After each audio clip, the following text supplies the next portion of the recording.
সুপ্রিয় শিক্ষার্থী, আশা করি তোমরা সুস্থ এবং নিরাপদ আছো। আমিও তোমাদের দোয়া ও আশীর্বাদে সুস্থ এবং নিরাপদ আছি। হুলাইন সালনুর ডিগ্রি কলেজের অনলাইন ভিত্তিক শ্রেণী কার্যক্রমে একাদশ ও দ্বাদশ শ্রেণীর ব্যবসায় শিক্ষা বিভাগের সকল শিক্ষার্থীদের জানাই শুভেচ্ছা ও স্বাগত। গত ক্লাসের ধারাবাহিকতায় আজকের ক্লাস হিসাব বিজ্ঞান দ্বিতীয় পত্রের ষষ্ঠ অধ্যায়ের একটা গাণিতিক সৃজনশীল সমস্যা নিয়ে আলোচনা করব। গত দুইটা ক্লাসে আমি তথ্যীয় এবং গাণিতিক একটা সমস্যা সমাধান করিয়েছিলাম। তো আজকের ক্লাসে আমি একটা সৃজনশীল গাণিতিক সমস্যার সমাধান করাবো, যেটা হলো একটা বোর্ড প্রশ্ন। সেই বোর্ড প্রশ্নের আলোকে আজকের আলোচনা। তো আজকের আলোচনার প্রারম্ভে আমি একাদশ ও দ্বাদশ শ্রেণীর শিক্ষার্থীদের, বিশেষ করে দ্বাদশ শ্রেণীর শিক্ষার্থীদের সংক্ষিপ্ত সিলেবাস ভিত্তিক সংক্ষিপ্ত সিলেবাসের মধ্যে এই অধ্যায়টা রয়েছে বিদায় অবশ্যই দ্বাদশ শ্রেণীর শিক্ষার্থীদের জন্য খুবই গুরুত্বপূর্ণ। তো যেহেতু গত ক্লাসগুলোর ধারাবাহিকতায় আমরা ক্লাসে আলোচনা চালিয়ে যাব, সেই হিসেবে আশা করি তোমাদের যদি বুঝতে অসুবিধা হয়, আমাদের হুলাইন সালনুর ডিগ্রি কলেজের অনলাইন ক্লাসের যে গ্রুপটা আছে সেই গ্রুপে কমেন্ট বক্সে কমেন্টস করতে পারো, অথবা আমার পার্সোনাল ইনবক্সে কমেন্টস করে তোমাদের সমস্যার সমাধান জেনে নিতে পারো, এবং তোমাদেরকে অবশ্যই প্রতি উত্তর দিয়ে জানিয়ে দেওয়া হবে। আজকে যে সমস্যাটার সমাধান করাবো সেটা হলো ঢাকা বোর্ড 2019 সালের প্রশ্ন। ঢাকা বোর্ড 2019 সালের প্রশ্ন। ঢাকা বোর্ড 2019 সালের চ্যাপ্টারের নাম হচ্ছে কি আর্থিক বিবরণী বিশ্লেষণ। আর্থিক বিবরণী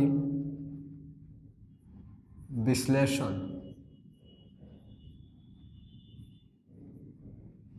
আর্থিক বিবরণী বিশ্লেষণ।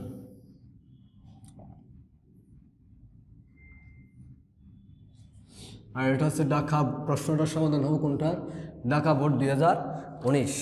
তো সুপ্রিয় শিক্ষার্থী, তোমাদের এই প্রশ্নটা অবশ্যই তোমাদের বই পুস্তকে রয়েছে, তারপরেও আমি আমার ভিডিওর প্রারম্ভে এই প্রশ্নটা দিয়ে দেওয়ার চেষ্টা করব, দিয়ে দিব এবং চেষ্টাও করবো এবং দিয়েও দিব। ঠিক আছে? তোমরা তোমাদের যেই পাঠ্য বই আছে সেই পাঠ্য বইয়ে এই প্রশ্নটা অবশ্যই পাবে, এই গাণিতিক সমস্যাটা পাবে, এবং এই গাণিতিক সমস্যার সমাধানই এখনই তোমাদেরকে আলোচনা করব। ওকে, তার শুরুতে আমি তোমাদেরকে প্রশ্নটার একটু ধারণাটা দিয়ে দিই। সেটা হলো নীরব লিমিটেডের 2018 সালের 31 ডিসেম্বর তারিখে আর্থিক বিবরণী নিম্নরূপ। এক পাশে সম্পদ দেওয়া আছে, অপর পাশে দায়সমূহ দেওয়া আছে। অর্থাৎ আর্থিক বিবরণীর মধ্যে আর্থিক অবস্থার বিবরণীর মধ্যে এক পাশে সম্পদ দেওয়া আছে, অপর পাশে কি দায় দেওয়া আছে। তো সম্পদ এবং দায়ের মোট যোগফল হচ্ছে 1,95,000 টাকা। তো তোর মধ্যে সম্পদ পাশের যে দফাগুলো দেওয়া আছে, দালান কোটা 1,20,000, মজুত পণ্য 15,000, অগ্রিম খরচ 5,000, প্রাপ্য হিসাব 40,000, ব্যাংক জমা 10,000, বিলম্বিত বিজ্ঞাপন 5,000। অপরদিকে দায় সমূহের মধ্যে রয়েছে শেয়ার মূলধন 1 লক্ষ টাকা, রক্ষিত আয় বিবরণের উদ্ধৃত হচ্ছে 40,000 টাকা, 10% ঋণপত্র হচ্ছে 25,000 টাকা, প্রদেয় হিসাব হচ্ছে 30,000 টাকা। উক্ত বছরে অতিরিক্ত তথ্যের মধ্যে রয়েছে উক্ত বছরে মোট বিক্রয়ের পরিমাণ 7,50,000 টাকা, বিক্রিত পণ্যের ব্যয়ের পরিমাণ দেওয়া আছে 4,50,000 টাকা, প্রারম্ভিক মজুত পণ্য দেওয়া আছে 10,000 টাকা। করণীয়ের মধ্যে রয়েছে ক নম্বরে কোম্পানির বিনিয়োজিত মূলধনের পরিমাণ নির্ণয়, চলতি অনুপাত ও ত্বরিত অনুপাত। খ নম্বর হচ্ছে চলতি অনুপাত ও ত্বরিত অনুপাত নির্ণয়। আর গ নম্বর করণীয়তে রয়েছে মজুদ আবর্তন অনুপাত ও দায় মালিকানা অনুপাত। সুপ্রিয় শিক্ষার্থী, আমাদের এই তথ্যগুলা একটু যদি আমরা খেয়াল করি দেখতে পাবো, প্রথম করণীয়তে রয়েছে কোম্পানির বিনিয়োজিত মূলধনের পরিমাণ নির্ণয়। কী নির্ণয় করতে বলছে? কোম্পানির বিনিয়োজিত মূলধনের পরিমাণ নির্ণয়। কোম্পানির বিনিয়োজিত মূলধনের পরিমাণ নির্ণয়। কোম্পানির বিনিয়োজিত মূলধনের মূলধনের পরিমাণ মূলধনের পরিমাণ নির্ণয়। তো বিনিয়োজিত মূলধনের বিনিয়োজিত মূলধন সমান বিনিয়োজিত মূলধন সমান। সুপ্রিয় শিক্ষার্থী, বিনিয়োজিত মূলধন সমান আমরা জানি যে মোট সম্পদ বাদ অবাস্তব সম্পদ বাদ মোট সম্পদ বাদ অবাস্তব সম্পদ বাদ হচ্ছে কি চলতি দায়। মোট সম্পদ বাদ অবাস্তব সম্পদ বাদ চলতি দায়। এটার কয়েকটা বিকল্প ফর্মুলা বা গাণিতিক সূত্র রয়েছে। তোর মধ্যে তোমাদেরকে যে একটা শেখাচ্ছি সেটা একটু খেয়াল করার চেষ্টা করো। বিনিয়োজিত মূলধন সমান মোট সম্পদ ব্র্যাকেট আমরা লিখতে পারি বাদ অবাস্তব সম্পদ হ্যাঁ মাইনাস চলতি দায়। তো সুপ্রিয় শিক্ষার্থীরা, তোমরা একটা বিষয় খেয়াল করো। এখানে আমার মোট সম্পদের পরিমাণ দেওয়া আছে 1,95,000 টাকা।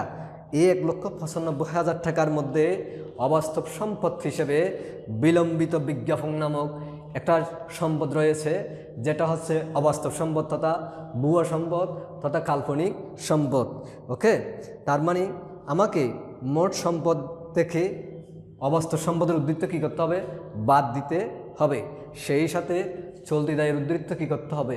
বাদ দিতে হবে। চলতি দায়ের পরিমাণের দেওয়া আছে তথা চলতি দায়ের আইটেম দেওয়া আছে শুধু একটি। কোনটা? সেটা হলো প্রদেয় হিসাব।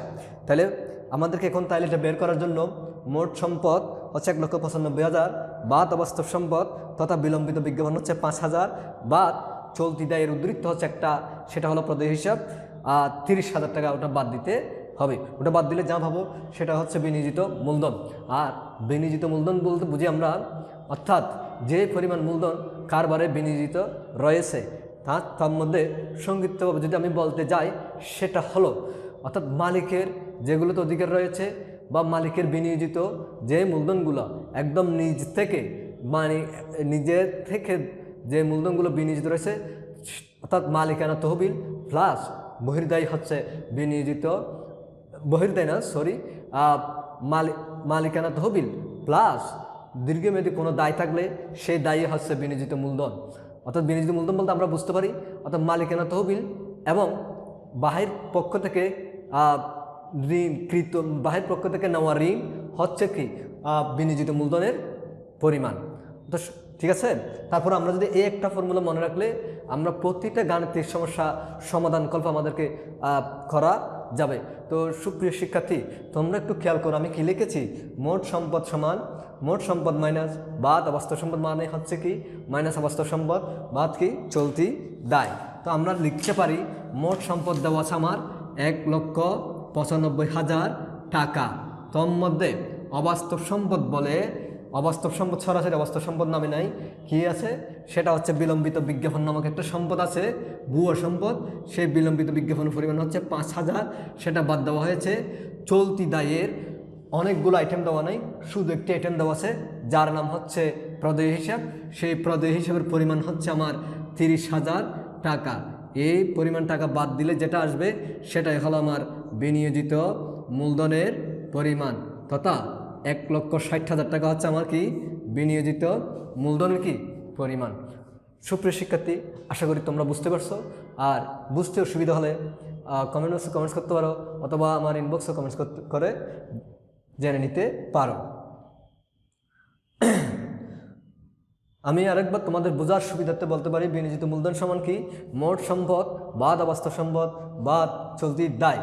প্রশ্ন করতে পারো স্যার এই টাকাগুলো কীভাবে আসলো? আমার অবাস্তব সম্পদ নামক সরাসরি কোনো অবাস্তব সম্পদ নেই, দেওয়া আছে কি বিলম্বিত বিজ্ঞাপন, সেটাই হলো অবাস্তব সম্পদ। সো ওটাই দেওয়া হলো। তাহলে অবাস্তব সম্পদের পরিমাণ হচ্ছে 5,000 তথা বিলম্বিত বিজ্ঞাপন। আর চলতি দায়ের আইটেম দেওয়া আছে শুধু একটি, যার নাম হলো প্রদেয় হিসাব, সেটা হলো 30,000 টাকা। ওকে, আশা করি বুঝতে পেরেছ। আমরা এবার পরবর্তী করণীয়তে যাব। পরবর্তী করণীয় কি? পরবর্তী করণীয় হচ্ছে চলতি অনুপাত ও ত্বরিত অনুপাতের পরিমাণ নির্ণয়। চলতি অনুপাত ও কি ত্বরিত অনুপাতের পরিমাণ নির্ণয়।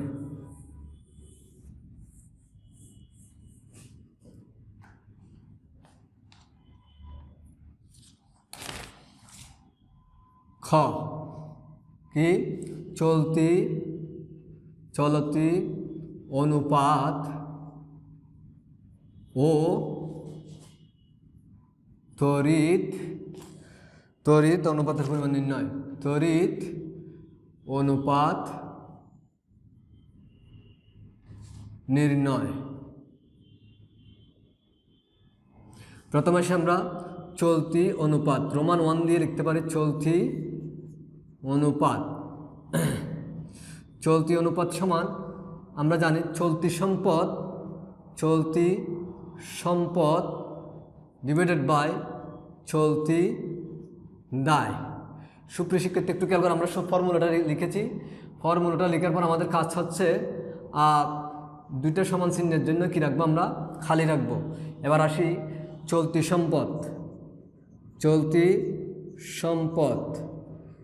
সম্পদের মধ্যে আমার এখানে আছে, আমার প্রশ্নপত্র অ্যানালাইসিস করলে দেখতে পাই প্রথমে হচ্ছে মজুদ পণ্য। প্রথমে হচ্ছে কি মজুদ পণ্য যোগ অগ্রিম খরচ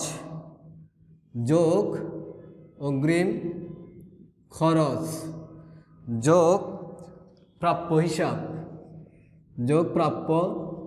হিসাব যোগ ব্যাংক জমা। অর্থাৎ চলতি সম্পদের আইটেম আছে আমার 4টি। কি মজুদ পণ্য, অগ্রিম খরচ, প্রাপ্য হিসাব, ব্যাংক জমা। মজুদ পণ্যের পরিমাণ হচ্ছে 15,000 টাকা। মজুদ পণ্যের পরিমাণ হচ্ছে 15,000 টাকা। অগ্রিম খরচ 5,000 টাকা। প্রাপ্য হিসাবের পরিমাণ হচ্ছে 40,000। ব্যাংক জমার পরিমাণ হচ্ছে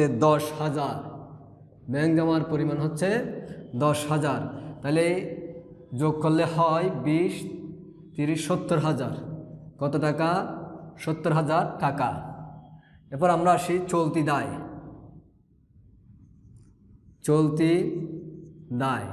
চলতি দায়ের মধ্যে আমার শুধু একটা আইটেম আছে, যার নাম হচ্ছে প্রদেয় হিসাব। সমান আমরা লিখতে পারি ওইটার টাকার পরিমাণ হচ্ছে 30,000 টাকা। 70,000 টাকা। ওকে, চলতি দায়ের পরিমাণ কত? চলতি দায়ের পরিমাণ হচ্ছে, চলতি দায়ে শুধু একটা আইটেম আছে যার নাম হচ্ছে কি প্রদেয় হিসাব। সেই প্রদেয় হিসাবের টাকার পরিমাণ হচ্ছে কত হাজার? 30,000 টাকা। ওকে, আমরা চলতি সম্পদের পরিমাণও পেয়েছি, চলতি দায়ের পরিমাণও পেয়েছি। তাহলে আমরা এখানে মান বসাইতে পারি। চলতি সম্পদে হচ্ছে 70,000 আর চলতি দায়ে হচ্ছে কত হাজার? 30,000। তো দুইটাকে ভাগ করলে পাওয়া যায় 2.333। অনেকগুলো 3 আসে দশমিকের পরে, ঠিক আছে? তো আমরা 2 দশমিকের পরে 2 ঘর পর্যন্ত নিব, বিদায় 2.33 অনুপাত কত? 1। অনুপাত কত? 1। প্লিজ সুপ্রিয় শিক্ষার্থী একটু খেয়াল করো, চলতি অনুপাত সমান কি? চলতি সম্পদ ডিভাইডেড বাই চলতি দায় সমান আমরা সমান দুটো দিলাম, তারপর চলতি সম্পদের আইটেমগুলো লিখলাম। আমার প্রশ্নপত্র অ্যানালাইসিস করে আমি চলতি সম্পদের আইটেম বা দফা পেয়েছি 4টি। সেই দফাগুলো হচ্ছে মজুদ পণ্য, অগ্রিম খরচ, প্রাপ্য হিসাব, ব্যাংক জমা এবং এদের টাকার পরিমাণগুলো বসালাম। টোটাল যোগফল আসে 70,000। চলতি দায়ের আইটেম হচ্ছে তথা দফা হচ্ছে একটি, প্রদেয় হিসাব সেই দফার টাকার অঙ্কে হচ্ছে 30,000 টাকা। সো আমরা এখানে মান বসানোর সময় 70,000 এবং 30,000 বসালে ভাগ করার পর ভাগফল আসে 2.33। যেহেতু আমার এটা অনুপাত বের করতে হচ্ছে, সেজন্য 2.33 অনুপাত 1। ওকে, এরপর আমরা আসি ত্বরিত অনুপাতের পরিমাণ নির্ণয় করি। একটু তোমরা দেখে নাও।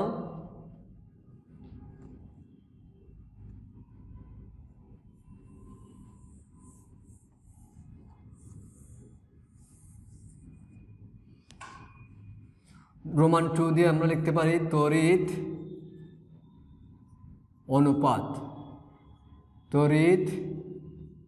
অনুপাত সমান তড়িৎ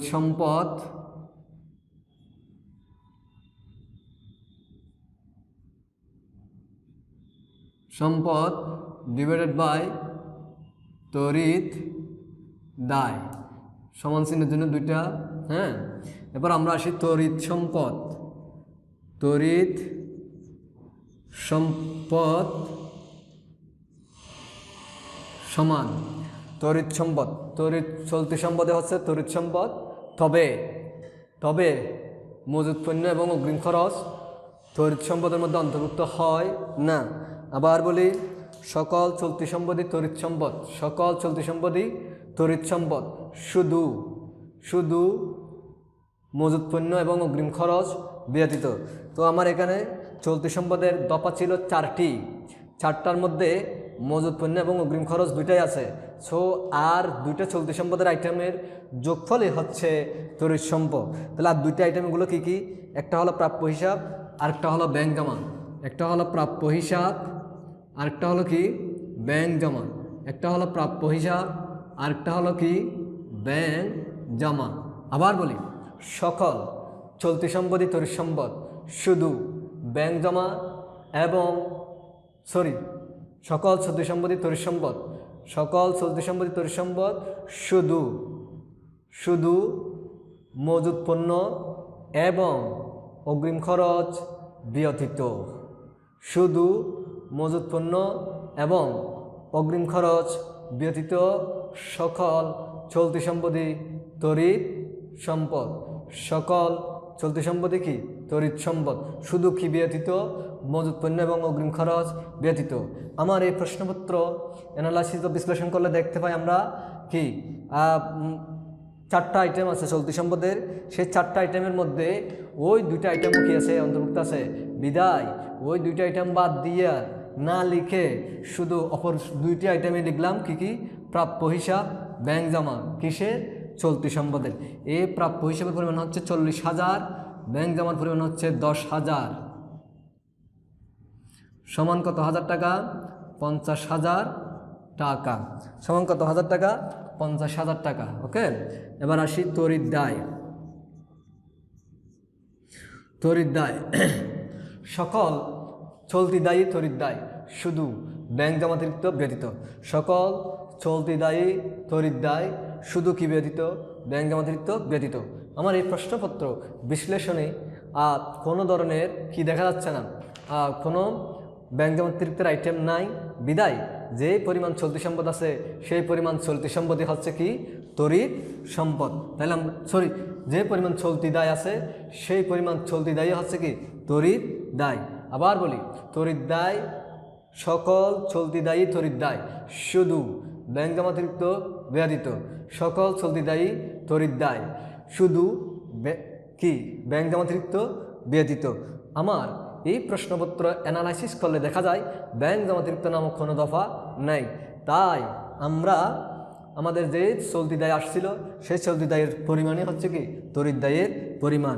আমরা লিখতে পারি এখানে চলতি দায় সমান কত? 30,000 টাকা। 30,000 কি টাকা। তাহলে আমরা এখানে লিখতে পারি 50,000। হ্যাঁ, 30,000 ভাগ করলে আসবে কত? 1.66 অনেকগুলো আসে। তো আমরা 2 উপর 2 ঘর যদি নিব তাহলে 1.67 লেখার পর অনুপাত কত দিব? 1 দিব। ওকে, আশা করি বুঝতে পারছো। তড়িৎ অনুপাত সমান তড়িৎ সম্পদ ডিভাইডেড বাই তড়িৎ দায়। আর তড়িৎ সম্পদ সমান হচ্ছে সকল চলতি সম্পদই তড়িৎ সম্পদ, শুধু অগ্রিম খরচ এবং মজুত পণ্য ব্যতীত। আমার যেহেতু এখানে অগ্রিম খরচ এবং মজুত পণ্য ছিল, ওই দুইটা বাদ দিয়ে অবশিষ্ট দুইটা যোগফলে হচ্ছে আমার তড়িৎ সম্পদ। আর তড়িৎ দায় কি? সকল চলতি দায়ী তড়িৎ দায়, শুধু ব্যাংক জমাতিরিক্ত ব্যতীত। আমার এই প্রশ্নপত্রে যেহেতু ব্যাংক জমাতিরিক্ত নামক কোনো দফা ছিল না, সেহেতু সকল চলতি দায়ী তড়িৎ দায়ী হবে। সেই হিসেবে আমাদের তড়িৎ দায়ের পরিমাণ 30,000 টাকা। ওকে, আশা করি বুঝতে পেরেছ।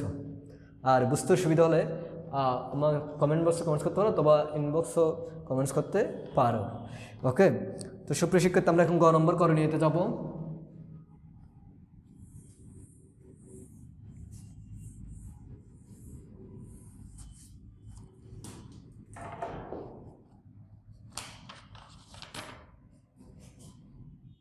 গ নম্বর করণীয়। গ নম্বর করণীয়তে বলা হয়েছে মজুদ আবর্তন অনুপাত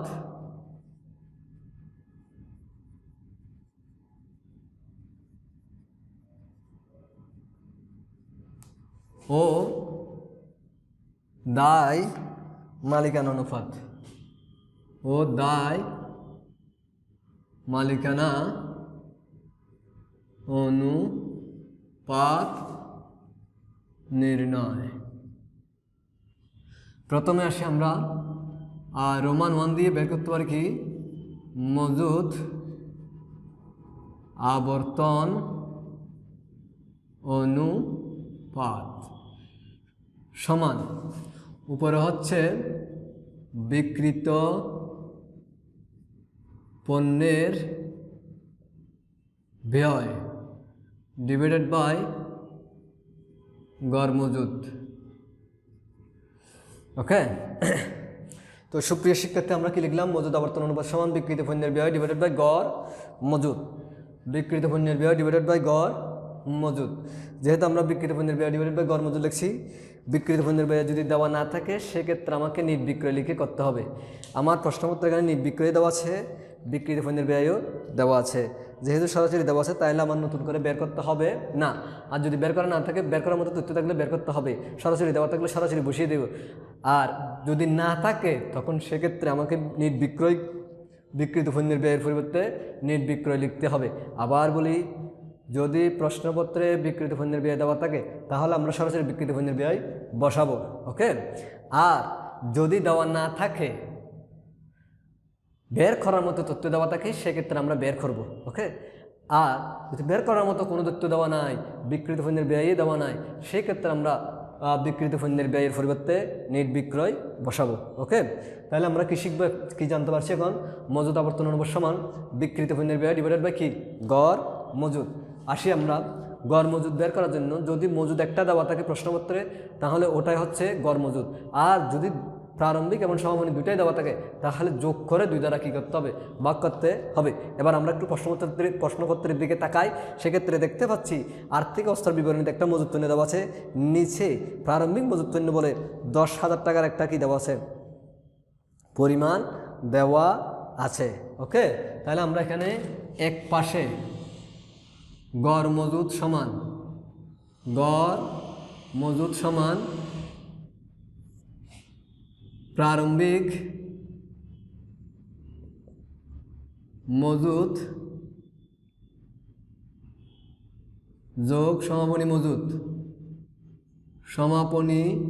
মজুদ ভাগ 2 সমান প্রারম্ভিক মজুদ হচ্ছে 10,000 টাকা। অতিরিক্ত তথ্যের মধ্যে লেখা আছে, প্রশ্নপত্রের অতিরিক্ত তথ্যের মধ্যে লেখা আছে প্রারম্ভিক মজুদ 10,000, সমাপনী মজুদ হচ্ছে 15,000, 2 দ্বারা ভাগ করলে আসবে 12,500 টাকা। আবার বলি, প্রশ্নপত্রে যদি গড় মজুদ তো সরাসরি দেওয়া থাকবে না, যদি একটা মজুদ দেওয়া থাকে আমরা সেটাকে তথা সমান স্থানে দেওয়া থাকলে ওটাই হচ্ছে গড় মজুদ। আর যখন প্রারম্ভিক মজুদ সহ দেওয়া থাকবে তাহলে আমাকে এই কাজটা করতে হবে কি গড় মজুদ সমান প্রারম্ভিক মজুদ যোগ সমাপনী মজুদ ডিভাইডেড বাই 2 সমান 10,000 হচ্ছে প্রারম্ভিক মজুদ যোগ সমাপনী মজুদ হচ্ছে 15,000, 2 দ্বারা ভাগ করবো। ঠিক আছে, ভাগ করলে যেটা আসবে সেটা হলো কি গড় মজুদ। আর আমাদের এই প্রারম্ভিক মজুদটা দেওয়া আছে আর্থিক অবস্থার বিবরণীর নিচে অতিরিক্ত তথ্যাবলীর মধ্যে। এবার আমরা মান বসাতে পারি। এখানে বিক্রিত পণ্যের ব্যয় অতিরিক্ত তথ্যাবলীর মধ্যে লেখা আছে 4,50,000, গড় মজুদ বের করেছি আমরা 12,500 টাকা। যদি ভাগ করা হয়, যদি 4,50,000কে 12,500 দ্বারা ভাগ করা হয় 34 আসে। যেহেতু এখানে আবর্তন আছে সেহেতু আমাদেরকে এখানে লিখতে হবে বার। যেহেতু আবর্তন আছে সেহেতু আমাকে এখানে লিখতে হবে কি বার, সেজন্য আমি 34 বার লিখছি। অথবা গুণ ও লেখা যায়, যে কোনো একটি লিখবে বার অথবা গুণ, যে কোনো একটি লিখবে। তবে আমি বেশিরভাগ ক্ষেত্রে আবর্তন থাকলে মনে রাখার জন্য আমি বারই লিখাই। ওকে, তোমরা বার লিখলেও হবে, মনে রাখার জন্য আবর্তন থাকলে কি বার হয় ফলাফলের ক্ষেত্রে। আবার বলি, মজুদ আবর্তন অনুপাত সমান কি বিক্রিত পণ্যের ব্যয় ডিভাইডেড বাই গড় মজুদ। আর বিক্রিত পণ্যের ব্যয় প্রশ্নপত্রে সরাসরি দেওয়া থাকলে সেটা বসাবো, যদি দেওয়া না থাকে সেই ক্ষেত্রে বের করার মতো তথ্য দেওয়া থাকলে আমরা বের করব। আর দেওয়া না বিক্রিত পণ্যের ব্যয় দেওয়া না থাকলে এবং ব্যয় করার মতো তথ্য দেওয়া না থাকলে সেই ক্ষেত্রে বিক্রিত পণ্যের ব্যয়ের পরিবর্তে নিট বিক্রয়ী বসাবো। ওকে, গড় মজুদ প্রশ্নপত্রে যদি সরাসরি যে কোনো একটা মজুদ দেওয়া থাকে তথা সময় মজুদ দেওয়া থাকে সেই ক্ষেত্রে আমরা ওটাকে গড় মজুদ দেবো। তবে যদি প্রশ্নপত্রের কোথাও প্রারম্ভিক মজুদ লেখা থাকে সেই ক্ষেত্রে প্রারম্ভিক মজুদ এবং সময় মজুদ যোগ করে 2 দ্বারা ভাগ করে গড় মজুদটা বের করতে হবে, যেটা আমার এখানে এই বোর্ড মানে হোয়াইট বোর্ডের মধ্যে ডান পাশে দেখানো আছে। ওকে, 2 নম্বরে অর্থাৎ এই গ নম্বরে আরেকটা করণীয় হচ্ছে দায় মালিকানা অনুপাত। দায় মালিকানা অনুপাত সমান উপরে হচ্ছে বহির্দায়, উপরে হচ্ছে বহির্দায়, নিচে হচ্ছে মালিকানা তহবিল, নিচে হচ্ছে কি মালিকানা তহবিল। উপরে হচ্ছে বহির্দায়, উপরে হচ্ছে বহির্দায়, নিচে হচ্ছে কি মালিকানা তহবিল। সুপ্রিয় শিক্ষার্থী একটু খেয়াল করো, প্রথমে আসি আমরা বহির্দায়। বহির্দায় সমান, বহির্দায় সমান চলতি দায় যোগ দীর্ঘমেয়াদী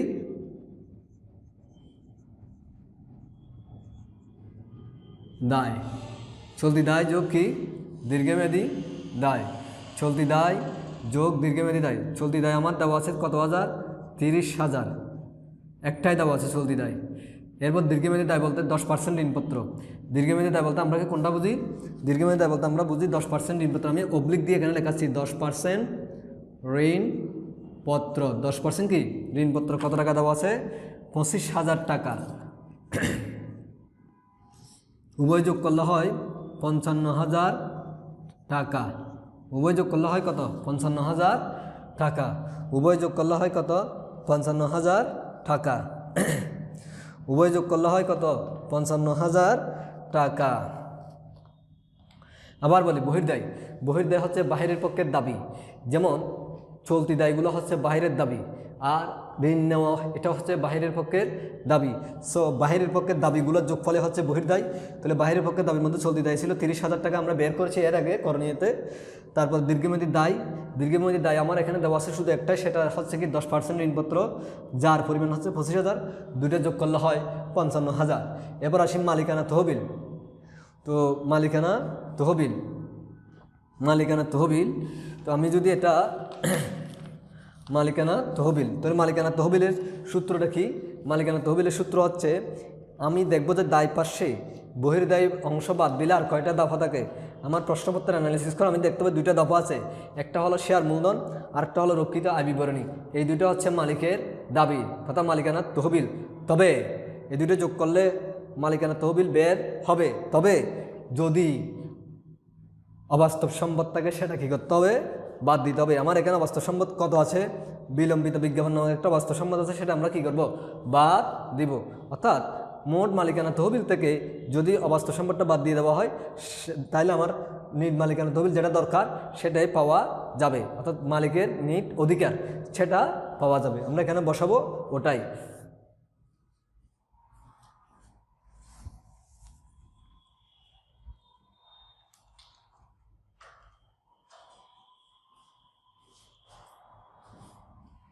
তাহলে বহির্দায় পর্যন্ত দেখা গেছে। ওকে, তাহলে বহির্দায় পরিমাণ এটা। আর আমি মালিকানা তহবিলটা লিখি, উপরে লিখতেছি মজুত পণ্যের আবর্তনটা বাদ দিয়ে, না এখানে লিখি।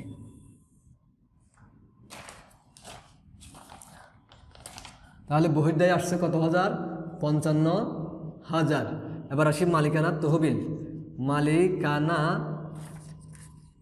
তহবিল সমান হচ্ছে শেয়ার মূলধন যোগ শেয়ার মূলধন যোগ রক্ষিত আয় বিবরণী, রক্ষিত আয় বিবরণী। এই দুইটাই হচ্ছে কি মালিকানা তহবিল। তবে এখান থেকে কি বাদ দিতে হবে, অবাস্তব সম্পদ। অবাস্তব সম্পদ নাম হচ্ছে কি বিলম্বিত বিজ্ঞাপন। বিলম্বিত কি বিজ্ঞাপন। তাহলে আমরা যদি বাদ দিই দেখা যাচ্ছে কি শেয়ার মূলধনের পরিমাণ হচ্ছে 1 লক্ষ টাকা। শেয়ার মূলধনের পরিমাণ হচ্ছে 1 লক্ষ টাকা। রক্ষিত আয় হচ্ছে 40,000 টাকা। বাদ বিলম্বিত বিজ্ঞাপন হচ্ছে কত হাজার, 5,000 সমান 1,35,000 টাকা। 1,35,000 টাকা। 1,35,000 টাকা। 1,35,000 টাকা। ভাগ করলে ভাগফল আসবে 0.00407।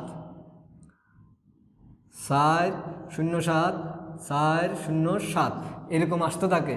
যেহেতু আসতে থাকে আমরা লিখবো যে শুধু কি 0. ওই 7-এর পরিবর্তে আমরা এখানে কি লিখতে পারি, এদিকে 0-এর সাথে 1 যোগ করতে পারি। তাহলে 0.41 অনুপাত 1। 0.41 অনুপাত 1। অর্থাৎ এখানে এই যে 0.41 লিখছি, এটার ভাগফলটা আসে 0.407 এরকম আসতে থাকে। ঠিক আছে, তো আমরা যেহেতু 2 ঘর নিব, তাহলে দ্বিতীয় ঘরে আছে 0, এর পরের ঘরে আছে 7, যেটা 4 অপেক্ষা বড়। 4 অপেক্ষা বড় হলে বাম পাশে 1 যোগ করা যায়। যদি আমি ওই পর্যন্ত নিয়ে থাকি বাম পাশ পর্যন্ত, তাহলে 1 যোগ করলে হয় এটা কত, 0.41। এই যে 0.41 তাহলে আমার এখন ফলাফল আসছে কি, ফলাফল আসছে 0.41 অনুপাত কী হবে, 1 হবে। তো সুপ্রিয় শিক্ষার্থী, তোমাদেরকে যে প্রশ্নটা সমাধান করে দেওয়া হয়েছে, তোমরা বুঝতে যদি অসুবিধা হয় তাহলে আমার ইনবক্সও কমেন্টস করতে পারো। তোমাদের যে গ্রুপে কমেন্টস আছে সেই কমেন্ট বক্সে কমেন্টস করে জেনে নিতে পারো। অবশ্যই প্রত্যুত্তর দিয়ে জানিয়ে দেওয়া হবে। হ্যাঁ, তো তোমরা আজকের এই সৃজনশীল গাণিতিক সমস্যাটা সমাধান করে যে বিষয়গুলো জানতে পারছি, আমরা কী কী জানতে পারছি। প্রথম হচ্ছে বিনিয়োজিত মূলধন পরিমাণ কীভাবে নির্ণয় করতে হয় সেটা জানতে পারছি। তারপর জানতে পেরেছি আমরা চলতি অনুপাত এবং তড়িৎ অনুপাত, নির্ণয় জানতে পেরেছি। সেই সাথে আরও শিখতে পারেছি চলতি সম্পদের পরিমাণ কীভাবে নির্ণয় করা হয়, চলতি দায়ের পরিমাণ কীভাবে নির্ণয় করা হয়, তড়িৎ সম্পদ কোনগুলা, তড়িৎ দায় কোনগুলো। সেই সাথে আমরা আর 2টা বিষয় শিখতে পারছি, তার নাম হচ্ছে মজুদ আবর্তন অনুপাত। মজুদ আবর্তন অনুপাত আমরা কী কী শিখেছি, বিকৃত পণ্যের ব্যয় না, গড় মজুদ কীভাবে বের করতে সেটা শিখেছি। ওকে, দায় মালিকানা অনুপাতের ক্ষেত্রে বহির্দায়ী পরিমাণ কীভাবে নির্ণয় করা হয় এবং মালিকানা তহবিলের পরিমাণ কীভাবে নির্ণয় করা হয় সেটাও জানতে পেরেছি। তো সুপ্রিয় শিক্ষার্থী, তোমরা বাসায় একটু পড়াশোনা করার চেষ্টা করবে এবং সেই সাথে সুস্থ থাকো, নিরাপদে থাকো, সেই প্রত্যাশায় আজকের মতো বিদায়।